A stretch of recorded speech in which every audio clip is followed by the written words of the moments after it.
Então, a gente vai ter duas partes de vídeo.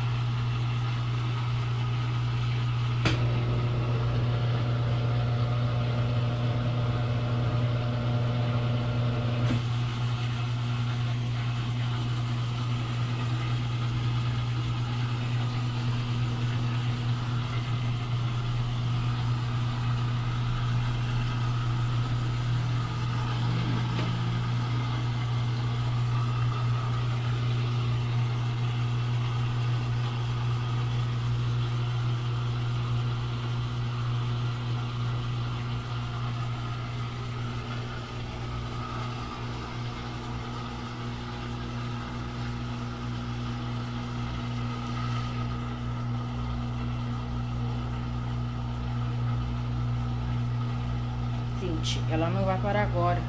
Ela já vai na solidificação agora mesmo.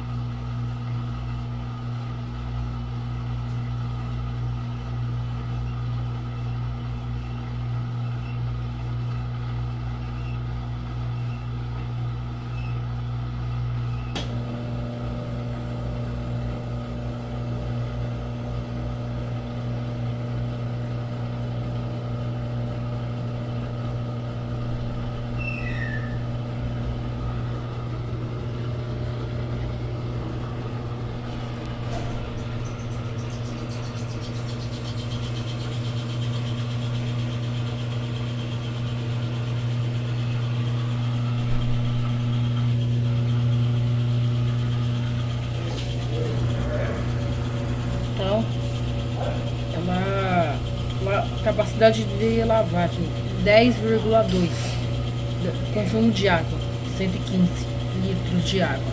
Sem bufugação está no C, então não tá tão pior, ela tá bem mediana. Eficiência de lavagem 93, tá ótimo. Consumo de energia 28, 0,28. E eficiência de lavagem 0,93. Muito bom. Gasta menos energia. A fabricante é a Consul, né, que fabricou essa máquina.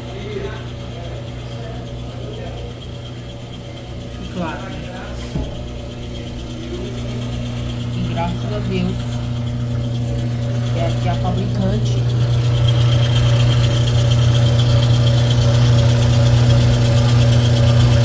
Dá pra ver?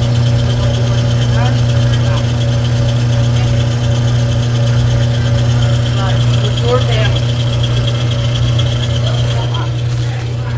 Tudo bem, não tá ruim não. Obviamente.